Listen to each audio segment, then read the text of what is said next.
So without further ado, let's get into today's story, and it is a story about a quiet devil, also known as the Nazareth serial killer, Lazarus Mazingana. So as per usual, I got into this rabbit hole trying to dig for Lazarus Mazingana's date of birth. Unfortunately, I could not find his exact date of birth, though there are conflicting information around this, because one report will say he was born in 1973 and the other one will say he was born in 1976. So I'm not quite sure which is which. However, though, when it comes to his zodiac sign, he gives me a Gemini vibe. So when Lazarus Mazingana's mother, Macy, when she was pregnant with him, she got arrested for possession of drugs and also for prostitution. His mother would be prosecuted and convicted and sentenced to 5 years in prison. So while she was serving her 5-year prison term, she gave birth to Lazarus in prison. And this resulted with Lazarus hating his mother for bringing such shame to his name, because everybody in the neighborhood of Brits in the Northwest Province knew that he was born in prison to a mother who was a druggie and a prostitute. So rumors had it that she was impregnated by one of her customers while she was prostituting on the streets of Johannesburg. And this rumor will be Lazarus's birthmark, because as a result of that, he became a recluse. He was a little boy that was always on his own. He was afraid to make friends, because whenever he made friends, they always brought up the fact that he was born in prison to a prostitute. Oh, by the way, immediately when he was born, his grandmother took over and brought him up. Even though the grandmother was a very strict woman, she will always give him a hiding, even for the littlest things. And she always said she was trying to bring up a responsible young man. After 5 years of serving her prison term, she returned home to Brits. However, though, as I've mentioned before, Lazarus loathed his mother. And his mother also made it public that the feeling was mutual. So this kind of like confirms the rumors that she was knocked up by a client on the streets of Johannesburg. Her hatred for her son also led her into physically abusing him, calling him all sorts of names, verbally screaming at him for absolutely no reason, and Lazarus hated that. He loathed his mother so much so that he would tell her straight on her face who she was and how embarrassing she is, and she hates the fact that it is not his grandmother who is his mother, but to a woman who is nothing to his life. So his hatred for women would translate in how he treated women going forward in his life. And he developed a strong sense of hate for a particular woman. And we will find out the type of women later in this video, because they play a very significant role as to why he became a serial killer. So when Lazarus Mazingana turned high school age, his grandmother and his mother decided to move from Brits, which is the Northwest Province of South Africa, to a township called Soweto. They moved in a section of Soweto called Diepkloof Extension 4. There, Lazarus was very happy because he knew that nobody knew him and knew of his background. And as a result, he started opening up just a little bit, even though some kids in the neighborhood would refer to him a little bit weird because he was quiet, he was into himself, and he hardly ever came out. The only time people saw Lazarus was when he went to the shop to buy bread, or maybe when he was going to school. So the kids in Diepkloof kind of like called him a loner or a recluse. In Zulu, you would say inkomo edla yodwa.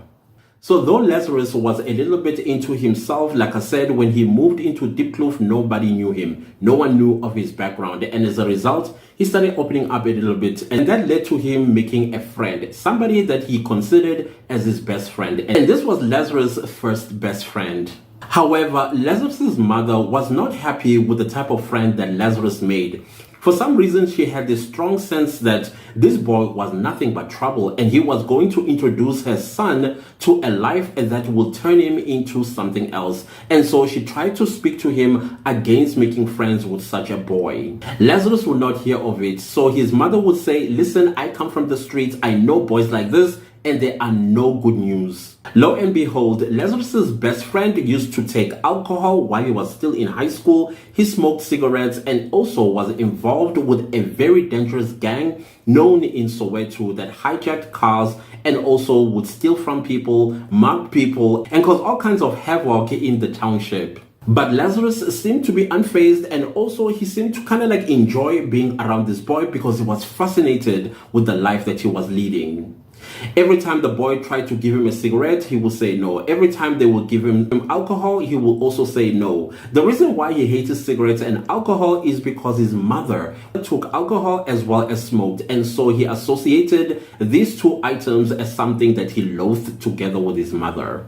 And he will also grow to hating women that smoked and drank alcohol. So when Lazarus was well settled in Diepkloof, and he was also kind of like enjoying school for the first time, and he's in high school at this point, he would meet and fall in love with a girl called Nompi.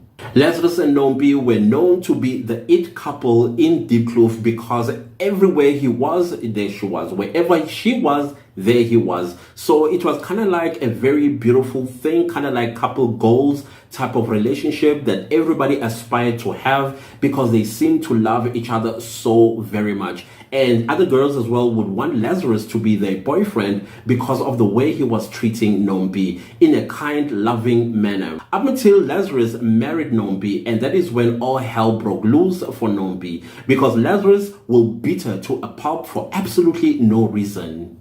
And every time he would beat Nompi near death, he will always bring her flowers and apologize and say, I will not do this again. Please forgive me. I don't know what came over me. I'm not that kind of man. You know me. I love you. And she would take him back.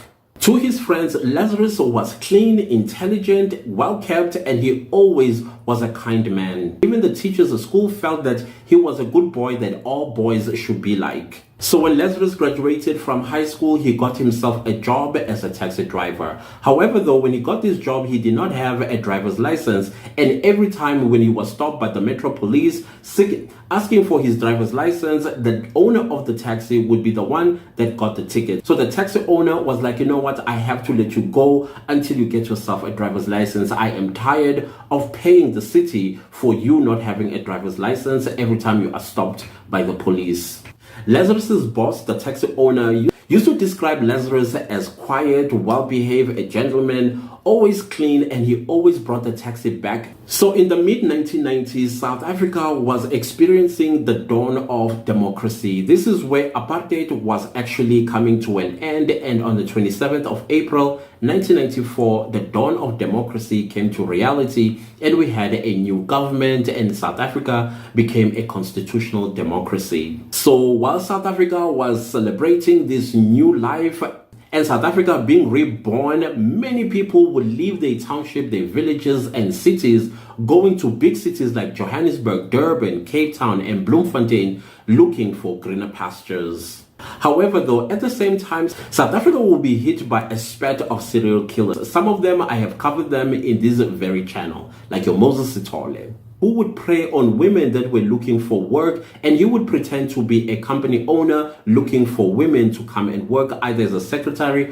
or as a cleaner. And if he found a desperate woman, he would then walk with them into a veld where he would grab them and strangle them with their own pieces of clothes. And Lazarus Mazingana was no different from Moses Sithole. So when Lazarus's relationship with his best friend, he became a nasty piece of work. So Lazarus Mazingana started a life of crime immediately when he was laid off by his taxi boss. And guess who he teamed up with? His best friend by the name of Kaiser. Like I mentioned earlier, Kaiser was a part of a gang that was terrorizing the communities of Diepkloof, and they were well-known criminals. And now Lazarus Mazingana is now part of them. They would go break into people's houses, steal things, even hijacking cars.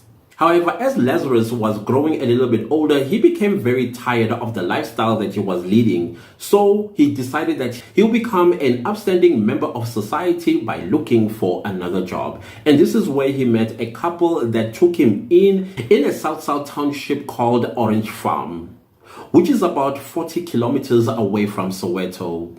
So when this couple took Lazarus in, they provided him a job as well as a roof over his head, and also treated him like one of their own.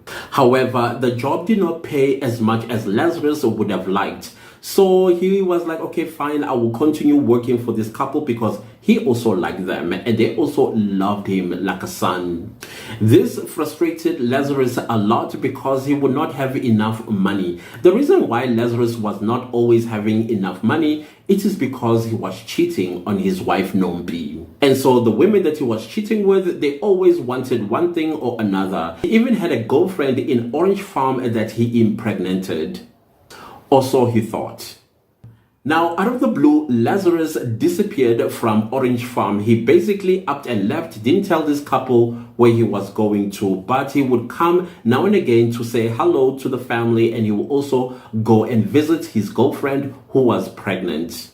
Unfortunately, this girl that he was cheating with, her name was Elizabeth, she too endured beatings to a pulp, and he would do exactly what he would do with Nombi. He would go and apologize, crying tears, asking for forgiveness, and spoiling her with things that she loved, like chocolate and also cold drink and things like that. And he would do it again over and over and over. Lazarus would even kick Elizabeth on her stomach, even though he knew she was carrying a baby. Now, it's not clear whether this baby was born or not.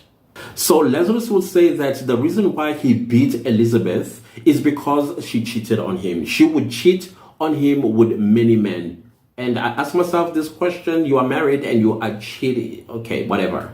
So this one particular Sunday, when he had gone to visit Elizabeth in Orange Farm, she was not at home, and this made him a little bit angry, and so he went out looking for her, and he found her. He found her in a house with another man. Basically, they were just chilling, watching television, not doing anything suspicious. This is when Lazarus pulled her out of the house, beating her up while going home and asking her, what were you doing with that man? And she kept telling him, listen, this guy is my friend. I was bored at home, and I was not even sure if you were coming today. He's like, you know that I come once in a blue moon, and when I come, I need to find you here. You are carrying my child. And he would beat her up, and kick her in the stomach. So because she was getting accused of cheating, one of the days when Lazarus came to visit her, he found out that she had hickeys all over her neck. And that is when he was like, I don't give hickeys. What is going on your neck? And she said, mind your own business. At this point, Elizabeth had had enough with Lazarus, and she wanted him out of her life.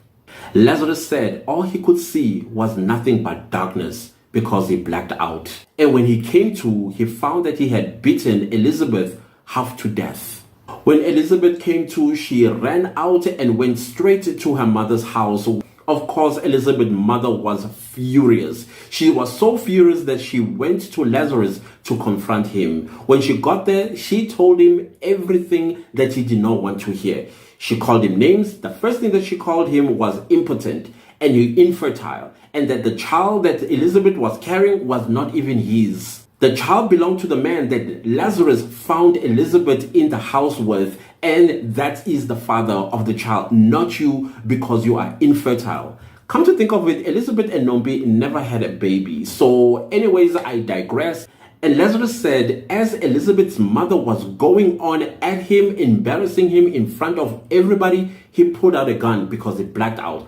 All he remembers is that he pumped 9 bullets into her body. Miraculously, Elizabeth's mother would survive. Lazarus said the reason why he blacked out is because Elizabeth's mother reminded him of his grandmother and his mother, shouting, screaming, calling, using him verbally, and also he was afraid that this woman was going to come closer to him and begin to beat him. So basically, he was triggered by Elizabeth's mother shouting at him, embarrassing him in front of everybody. That resulted with him blacking out, pulling out a gun, and basically pumping every bullet he had in the gun chamber. Is it chamber? And here's the interesting part. Lazarus was arrested, prosecuted, and even convicted for shooting Elizabeth's mother. However, when I tried to look deeper into this case, I could not find any information whether he was sentenced, and if he was sentenced, how many years did he spend in prison. Such information does not exist. If I use my 2 IQs, I would say that he ran away from justice. Basically, he became a flight risk and he never returned to court. Now, why justice did not go after him, I'm not quite sure. However, I think because South Africa just entered a new dawn of democracy, and the police system and the court systems were basically being revamped or something like that to fit and suit the new constitutional democracy. He may have fallen through the cracks. tax, and as a result, he became a free man for some reason. And also, let's not forget that the police had their hands full with 3 serial killers on the loose around 1995 to about 2001. So on the 13th of April 1993, the couple that had employed Lazarus, their home was on fire, and Lazarus happened to be in the area when he saw the house of his favorite people burning down. He said he ran there to try and put out the fire. He says that as he was going to the house, he saw the husband, who was not touched by anything, running away from the burning house. However, though, he and the husband had a short conversation. He told Lazarus that a fuse or some sort burst and his wife is inside the house. So he's not sure if she will be able to survive this one. So Lazarus told the husband, don't worry, we will try and rescue her. So he went into the house trying to rescue this woman. However, the story is, remember I told you that Lazarus kind of like up and left suddenly in Orange Farm? Turns out that Lazarus, because he was frustrated with the salary, he tried to confront both the husband and wife to tell them that, listen, I am not satisfied with the amount of money you are paying me. So basically, the wife had told Lazarus that he is ungrateful because they have provided a roof over his head, they feed him, they clothe him, and they also give him some few other things that he may need, as any parent would do. So why would he now want more? So this kind of like made Lazarus very angry. He saw an iron bar and he hit the woman on the head. She fell to the ground. The husband, being afraid that he would be attacked next, he ran out. And as the husband ran out, he then collected this woman who was on the ground. He thought she was dead. He basically took her, dragged her to a burning heater and laid her body and then doused her with paraffin. So at some point, the paraffin caught fire, and this is how the house basically burned down with the woman inside. And my question is, why didn't the husband call the police on Lazarus? Something about this story does not add up, because it turns out the husband was having a very serious affair with a mistress that he had fallen in love with. And immediately after the wife was buried, he married her. So 2 years after the death of this woman in the burning house, Lazarus would become known as the Nazareth serial killer, and he started a reign of terror between 1995 to 1998. And this is how it began. So after the death of this woman, he decided that he was going to take himself to a driving school so he can attain his driver's license. So when he obtained his driver's license, he decided to go back to becoming a taxi driver. So he went back to his boss, his old boss basically, and asked for his job back. He basically gave the taxi owner his driver's license as proof that he's now compliant on the road. Of course, his old boss was very happy to see Lazarus back and basically gave him back his job. So this time around, when Lazarus became a taxi driver once more, his route was between the city of Johannesburg, Nazareth, and Soweto. And if you know anything about Soweto, it is South Africa's largest township, and therefore that route was the busiest in South Africa. This is 1995 all the way till probably today. So Lazarus, once again, when he got back his taxi, he decorated his taxi with a pair of women's underwear that was hung in the rear view mirror. This made some passengers a little offended or not happy at all, but he did not care. For him, he liked seeing a woman's underwear hanging in the rear view mirror. Unfortunately, his job will also become a platform that made him into a serial killer. So let's talk about the type of women that he loathed. He said that he hated women that were loud, women that shouted, women that were uncultured, smoked, and women that mistreated men. He felt that a woman should always respect a man. It's not surprising coming from a man who is abusive to women, a man who almost killed women half to death whenever he beats them. So it's kind of like fat coming from him. He said that some women would shout at him whenever he drove slowly, and they would shout at him, telling him, drive faster, I'm already late for work, and he hated that. He said these women reminded him of his mother and grandmother. Basically, when they start shouting, he would get triggered, and that would make him to black out and want to strangle these women. So when this shouting was happening every single day, this brought Lazarus to a point where he had had enough. This is when all hell broke loose. On the 6th of March in 1996, a 24-year-old Dineo Molo disappeared for 3 days. Dineo's body would be discovered not too far from Nazareth. Dineo's autopsy showed that she was beaten, she was raped, she was also strangled with a piece of her own clothing. On the 7th of March 1995, a body of an unidentified woman would be found on corner of Nazareth and Sports Road. She too was raped, beaten, and also strangled with a piece of her own clothing. The rest of 1995, the killer seemed to have gone quiet. However, on the 10th of March 1996, Lindelani Mahlangu would be reported missing by her children. 32-year-old Lindelani Mahlangu's body would be discovered in Nazareth. Autopsy showed that Lindelani Mahlangu was beaten, grazed, and suffocated with a plastic bag that covered her head. On the 1st of May 1996, the body of a 19-year-old Katrina Mayepe would be found. And this time he had made a killing in an old suburbs called Rudaport. Just as the police hands were full with Katrina's murder, they hear of another discovery that was made in Nazareth. The body of Gladys Mabaso would be found in Naturena. She too was raped, beaten, and strangled with a belt. On the 2nd of May 1996, the body of Queen Nguni would be found in New Canada Road in Soweto. She too was beaten, raped, and strangled. It sure took the police long enough to realize that they had a serial killer on the loose, the fourth one. So this is what the police said when they realized that they had a serial killer on the loose.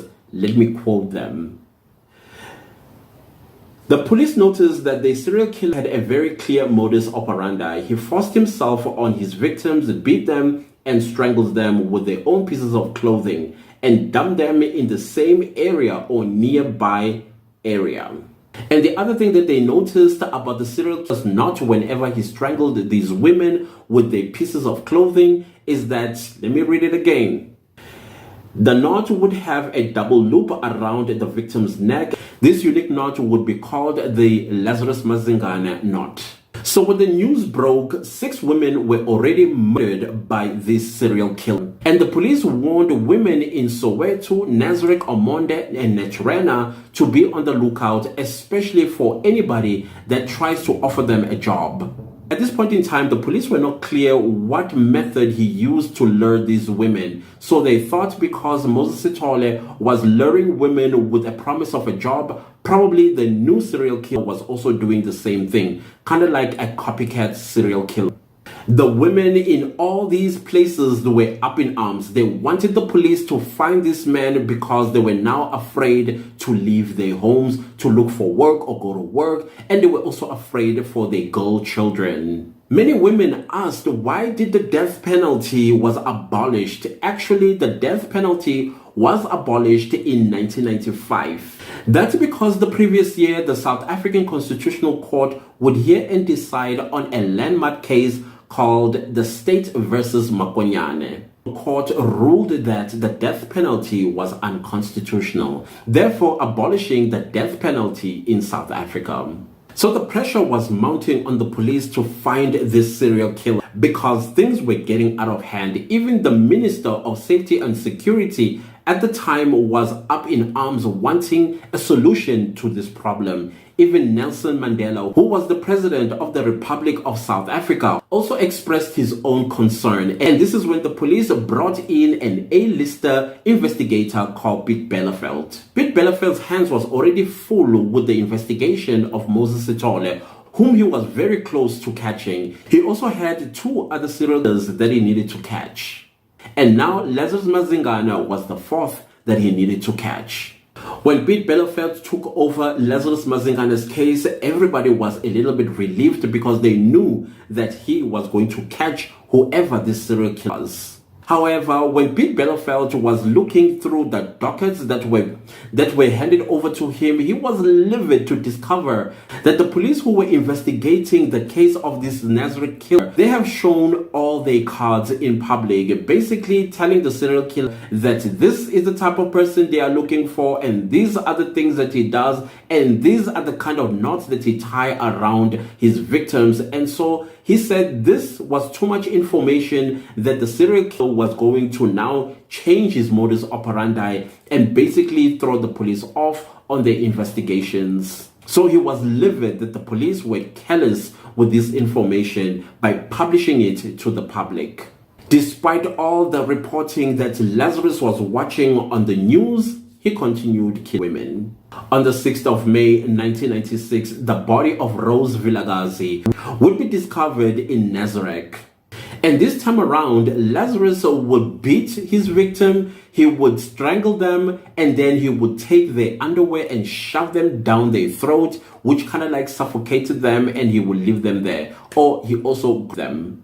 On the 22nd of May 1996, the body of Mainam Simanga would be found in Everton. She too suffered the same fate and the same method of murder. On the 6th of June 1996, 16-year-old Prudence Momane's body would be discovered along the N1 highway in Soweto. Unfortunately, this would be the serial killer's youngest victim. Just like Rose, she was beaten and strangled with a piece of her underwear, which was later shoved down her throat. On the 11th of July 1996, Maria Shabalala would also suffer the same fate as Prudence and the previous women. Maria's body would be discovered along the Golden Highway, which was about 30 minutes away from his usual killing in Nazareth. On the 16th of November 1996, the body of Dora would be discovered along the M2 West near the Crown Mines. She too was beaten and strangled with her underwear that was shoved down her throat. So in 1997, the serial killer seemed to have stopped killing because nothing happened during 1997. Or so we think. On the 27th of February 1998, the body of Palisa Mulibi would be found in the township of Soweto called Meadowlands. Lazarus Mazingana's MO continued to being the same. Beat the women, rape them, strangle them with a piece of their own clothing, and dump their bodies in an intersection so that people can discover the body. Interestingly, every night when he went home, he would watch the news and he would hear about the serial killer on the loose in Nazareth, and he would tell his wife Nombi that this is very frustrating. Why the police were not catching the serial killer? Because he's about to kill again. Of course, Nombi was like, I'm not quite sure. It's seemingly the police are very busy because there are other serial killers on the loose. But Lazarus would tell Nombi that this man is killing again tomorrow. And this time around, he will kill more than one woman a day. On the 23rd of April 1998, Susan Mlaba's body would be discovered in Imzumhlope Women's Hostel in Soweto. She too was beaten, raped, and strangled. But this time around, Lazarus went back to his old MO by just strangling them with a piece of their own clothing. And this is when Pete Belfeld was like, yes, here we have the same person that is killing all these women because of the evidence he had on his hand. He said this grape would beat the women and strangle them with a piece of their own clothing using a unique knot, which we now know as the Mazingana knot. Though DNA was still at its infancy around the 1990s, Pete Belfeld made sure that the police, whenever they collected evidence, that they also collected semen. So that at some point when the DNA thing starts developing, they would use it to match the DNA they collected on the scene with that of the person when he is caught. So just as the police's hands were full investigating the serial killer, two of the serial killers that were on the loose were already caught. Two were still on the loose, and one of them was Lazarus Mazingana. When suddenly a spate of hijackings were reported along the M1 and the M12 in Johannesburg.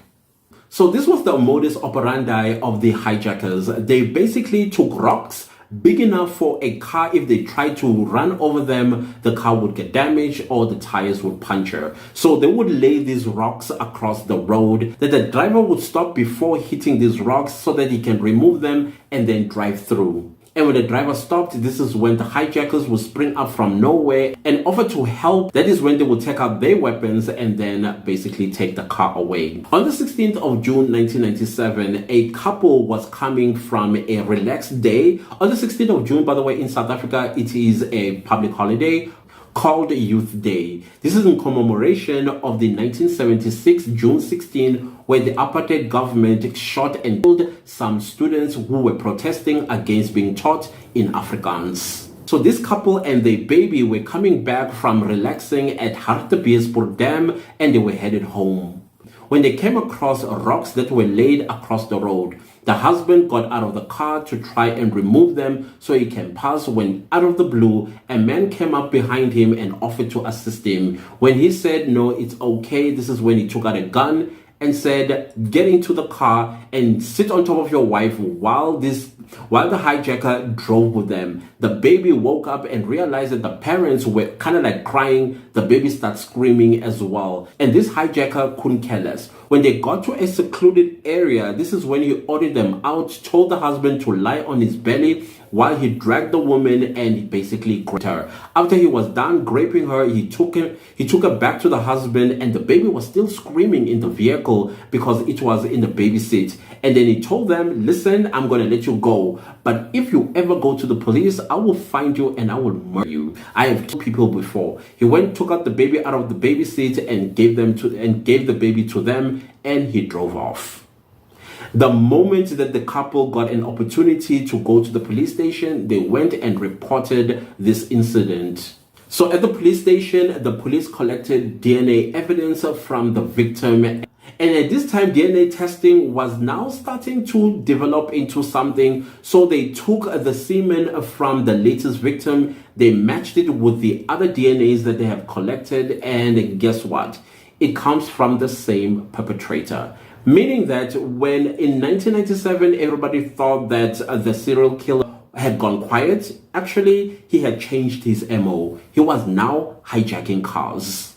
On the 24th of July 1997, 66-year-old Harold and his 62-year-old wife Elsie were driving along the N12 when they came across these rocks that were laid across the road. Harold decided to drive over these rocks. However, his car got damaged and one of the tires also punctured. And when he got out of the vehicle to investigate the damage, this is when a young man sprang up from nowhere, offered to help. But Harold politely said, no, I'm okay. And this is when this young man pulled out a gun and basically shot Harold execution style, and then got into the vehicle without realizing that Elsie is actually disabled. He drove with her and then picked up his accomplice along the way, and they drove Elsie to a maize field where they told her to get out, but she could not get out because she is disabled. So they carried her out of the vehicle, and basically the man that had killed her husband tried to grab her, but she asked him not to because of her condition. For some reason, the rapist decided, okay, fine. They just left Elsie there where she spent the entire afternoon and the entire night in the maize field by herself in the cold, because in July, this is the thick of winter in South Africa. So the following day at midday, Elsie would be discovered by a tractor driver who was shocked to see this poor woman who was exhausted, dehydrated, and also in terrible pain and was in a terrible condition. Basically, this is a woman who witnessed her husband shot dead and also almost raped. The N4 and the N12 would be known as the hijacking hotspot, and all drivers were warned not to drive on those roads during off-peak time and when it's dark outside. However, this did not stop the hijackers because they continued to do this for years. Piet Belleveld was very frustrated by the Nazareth serial killer because he seemed to be steps ahead of him, and he knew why the serial killer was ahead of him, because the investigating police were very careless with the information that they had published. So this is when Piet Belleveld had come up with an idea. He thought, listen, definitely somewhere out there are survivors of the Nazareth serial killer, and so he needed to find them. So he basically started calling all police stations around Johannesburg, basically asking if any victim had come to the police station to report a hijacking or survive some kind of attack, and if there were, he wants to know if these victims described the perpetrator, because he wanted his identity.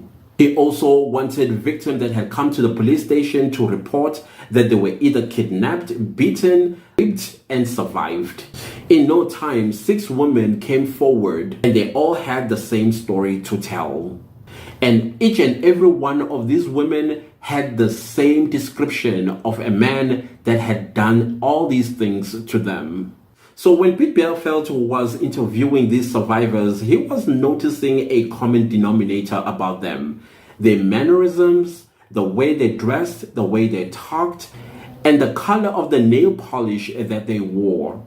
These women were described to be humble, respectful, intelligent, and very down to earth, and they wore long dresses and very colorful nail polish. The women described the perpetrator to be a gentleman at first. He was soft-spoken, charming, and he spoke one of the Sotho languages. Some said he definitely spoke Setswana. So as I've mentioned in my previous video, in South Africa there are 11 official languages, and Setswana is one of the official languages in South Africa.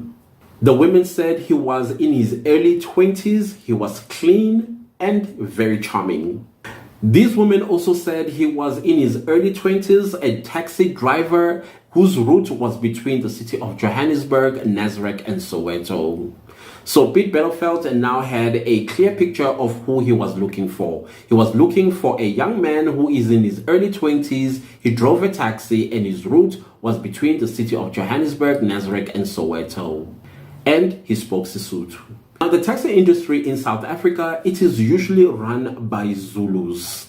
So most taxis in South Africa are driven by Zulu speakers. And it is rare to find a taxi driver that spoke a different language from Zulu. Of course, this developed a certain stereotype about taxi drivers in South Africa, which exists to this very day. So these women said that they took this taxi whenever they got it. It was of this young man who was respectful, quiet, and he also seemed to be intelligent. He enjoyed talking to these women. In other words, he was grooming these women to trust him. And these women said they never suspected a thing from him. They did not know that he was a monster when he became a monster. So in most cases, he would target women that would be left alone in the taxi. So this is how the taxi works. So when you hop onto this taxi, there is no specific stop that the taxi would stop at. So along the way, people will be dropping off, and then there will always be this last passenger in a taxi. So it so happened that most of the time it will be these women that will be the last one in the taxi for the next stop or wherever they are going to jump off.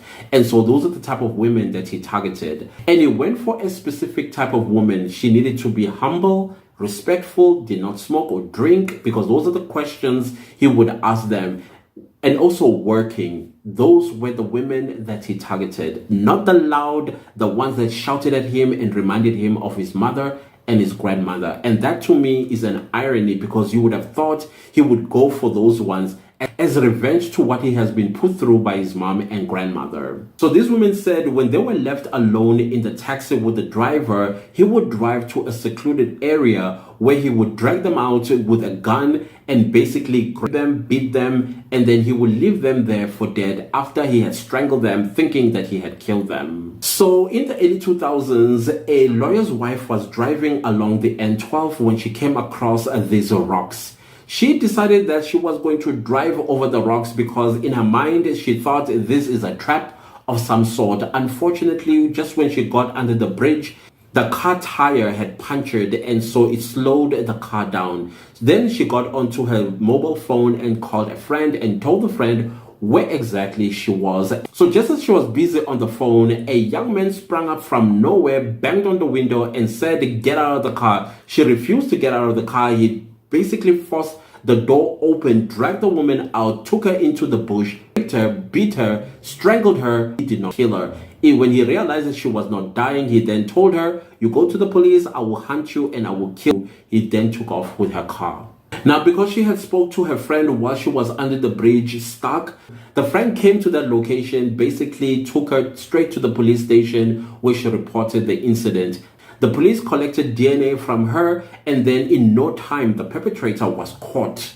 Finally, the hijacker was caught, and that kind of like brought an end to the hijacking along the N4 and the N12. So as I've mentioned in my previous video, that in South Africa, when you get arrested, your name cannot be legally published. It's therefore, in order for your name to be legally published, you first need to greet the magistrate. So this hijacker had to spend a night in jail before he met the magistrate the following day, and his name was released, and it was Lazarus Mazingana. But at this point in time, no one knew that this was the Nazareth serial killer.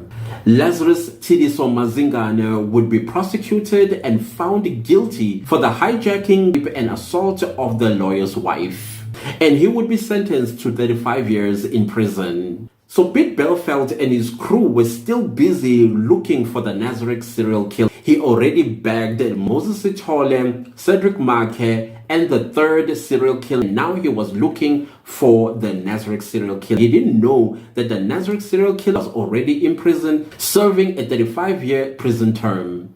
And 14 months later, when he discovered that his serial killer was in jail, he was livid at the police station where Lazarus was incarcerated, asking them, "Why didn't you read the bulletin that if a person of this nature whose DNA matches all of his victims, that is the person he was looking for?" The police were like, "Well, at that time, we were still basically revamping our systems, and so that kind of like fell through the cracks."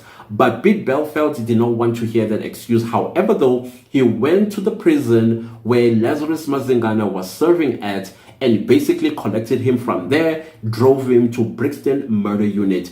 On the way to Brixton, Lazarus was like, "Why are you taking me to the murder unit? I'm already serving a prison term." But Pete Belfeld would not say anything. He basically took him to Brixton, threw him in a prison cell, and then he left for 3 months. During the 3 months while Lazarus was there, he was an impossible prisoner. The police and the jail guards had had enough with him because he was throwing tantrums. He wanted to know what he was doing there. Now, from what I hear, Brixton Murder Unit is no child's play because it harbored like serious criminals. And most of these criminals, they would rape each other. And Lazarus hated the fact that he was being abused at this facility. So about 3 months later, Pete Belfeld went back to Brixton Murder Unit and then called for Lazarus. He then asked Lazarus, "Is there anything that you would like to tell me about the murders that you've been perpetrating since 1995? But Lazarus will say, "I don't know what you're talking about. I have never killed anybody." I was like, no, not only just kill them. You would first beat them, rape them, strangle them, and then you would tie them with this particular knot. But Lazarus was like, "No, I'm sorry, it's not me. You got the wrong man. I am serving a sentence of hijacking and raping a lawyer's wife. All this other stuff that you're telling me about, I have no idea about." This is when Pete Belfeld then threw him back into the prison, and then he left for another 3 months. Now, what forced Pete to come back was because Lazarus was becoming more and more impossible. So much so that whenever he was given food, he would defecate on the plate of food and throw it at the prison guards. This made Pete extremely angry. He went back to Brixton Murder Unit, sat Lazarus down and said, "Okay, if you don't want to be here, because I can keep you here for the rest of your life if I have to, you got to tell me about these murders." This is when Lazarus was like, "Okay, fine. I can only admit to raping these women, but murder, no. I did not murder anybody." So Pete then came with a different angle because he had used the same angle on Cedric Marke. He then realized that Lazarus had his grandmother and mother, and so he decided to put him in a vehicle and go to Soweto to visit his grandmother and mother. When his grandmother saw him in shackles, she was distraught. She hated the fact that her grandson was in shackles, and also Lazarus looked ashamed in being in shackles. And this is when his mother said, I told you, you're gonna end up there. You were born in prison, you're gonna die in prison. Basically, that's what his mother said. The irony of it, being born in prison and then you'll be sentenced for the rest of your life and die there. I have never heard of anything like this before. But anyways, this tactic seemed to work because Lazarus became a little bit soft as they were driving back to Brixton, and he hated Brixton, and he told Pete, I hate that place. Take me back where I was serving my sentence. But Pete said, I can only take you back to your prison, to your old prison, if you told me the truth. This is when he said, okay, take me to Brixton, I will tell you everything. When they got to Brixton, this is when Lazarus basically told Pete everything. He admitted to each and every one of the crimes that he's been accused of. Of course, he was rearrested, then he was brought before the court. So Pete Belfort wanted to know why he was killing this particular type of women. He said he wanted to preserve such women because they were nice, they were kind, they were intelligent, they wore long dresses, they didn't shout, they didn't smoke, they did not drink, they were not prostituting themselves. They were upstanding women in community, and that's the type of women that he liked and he was attracted to. And also, he loved the color of the nail polish. The brighter the nail polish, the more attracted he would be towards that woman. Again, I still don't understand. I would have thought that you would be killing the ones that reminded you of your mom and grandma, but anyways. He also told Pete Belfort that he hated women that smoked and drank alcohol because they end up becoming prostitutes and get knocked up by these clients, and these children get born in prison like he was. So he really never forgave his mother for giving birth to him when she was in prison. In April of 2002, Lazarus's trial would begin, and over 25 witnesses would be called to the stand to testify against him. Lazarus Mazingana was charged with 75 counts of robbery, rape, assault to do grievous bodily harm, attempted murder, and 17 murders, and possession of illegal firearms and ammunition. Having confessed to Pete Belfort about everything that he had done to those 16 women, he still pleaded not guilty. And this started a 9-month-long trial. It took the judge 4 days to deliver his judgment because the evidence that was tabled before him was so much so that it would make an archive center look like a walk in a park. After 4 days of judgment delivery, the judge found Lazarus Tshediso Mazingana guilty of 74 charges of the 75. On the 2nd of December 2002, Lazarus Mazingana was sentenced to 17 life sentences and an additional 715 years in prison. So indeed, Lazarus Mazingana, born in prison, he would die in prison. So after Lazarus Mazingana was sentenced to 17 life in prison and 715 years in prison, he was like, hold on, I'm not going to go down by myself here. I had an accomplice and his name is Kaiser. This is my best friend I met in high school. But Kaiser, at this point, he was so ill with AIDS that he couldn't even stand in court. However, though, he decided to confess everything. He did admit to all the killing, the hijacking. However, though, he said he can only accept that he was a hijacker, but he did not participate in the rapes because of his ill health. He said he was in an advanced stages of AIDS. All that he could do is stand there and watch while Mazingana was busy raping these women, beating them, and doing things that he himself did not agree with. He said, please sentence me, but if you sentence me, do not take me to the same prison as Lazarus because I am afraid of him. Now, the math is not mathing here because this Kaiser guy is the same person that introduced Lazarus to a life of crime, and now he's afraid of him. I would think it would be the opposite. But anyways, that is what Kaiser said. He said he was afraid of Lazarus because he's a dangerous man.